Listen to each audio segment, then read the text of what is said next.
papakita ko sa inyo in difference na kapag ginamit natin yung cellphone at versus dun sa laptop. So, di ba last time, nag-upload ako ng video na rejected payment ako. Tapos, gamit ko dyan yung cellphone lang. Pero, di ba, yung last upload ko, naglagay din ako dun sa bandang dulo na at the time na ini-edit ko yung video, nag-try ako using laptop and it works talaga. So ngayon papakita ko sa inyo yung actual na pag-purchase natin using cellphone versus dun sa laptop para makita niyo yung difference.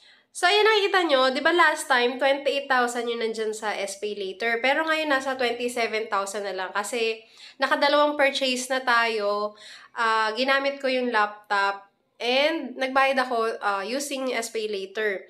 Try muna tayo mag-check out. So, ito, sample tayo. Ito, cellphone po yung gamit ko dito. Mag-check out tayo. Try natin kung gagana siya. So, ayan, gamitin natin yung SPay Later. Okay. Let's say, 3 months. Confirm. And then, place order. Yan, tingnan natin kung anong lalabas. Then, lagay pala ng code muna. So, ayan. Sorry. Payment is rejected. Ganun pa rin. So, try naman natin sa laptop. Kapag laptop yung ginamit natin. Same ano din. Same item. So, ayan guys. Dito naman tayo magta-try sa laptop. So, ayan guys. Same item pa rin yung bibili natin dito. Para makita nyo yung difference niyan. So, dito, wala tayong magagamit na voucher. Ayan. Check out natin. So, ayan, check out. So, ayan, pagka-check out, punta kayo dun sa babang portion. Andyan yung, ayan, SPay Later. So, ayan, mamimili lang kayo kung 1 month, 3 months, 6 months, and 12 months to pay.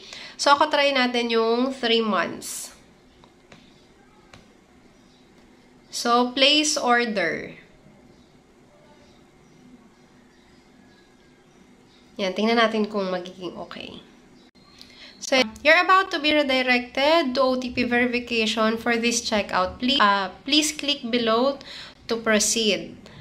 Okay, click continue.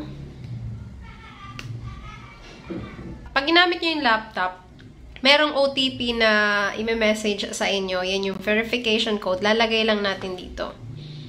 So, ayan, nalagay na natin yung OTP. Ayun.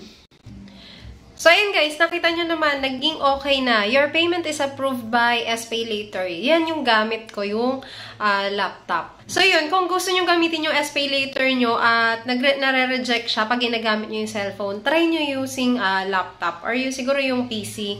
Pero sa akin kasi laptop yung meron ako. Ayan, okay na. So, ayan guys, naipakita ko na sa inyo yung actual nating pag-purchase using laptop and yung cellphone. So, pag sa cellphone, ayaw, diba?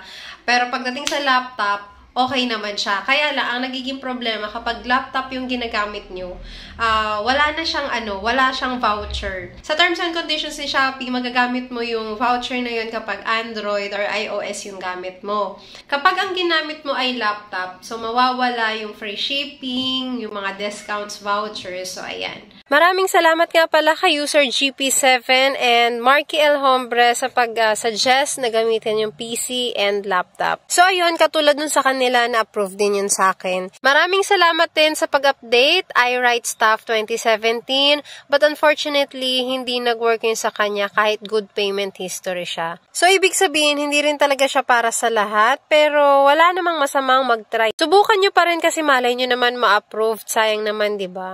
So, ayun lang guys for today's video. Maraming salamat sa panonood. See you next video. Bye!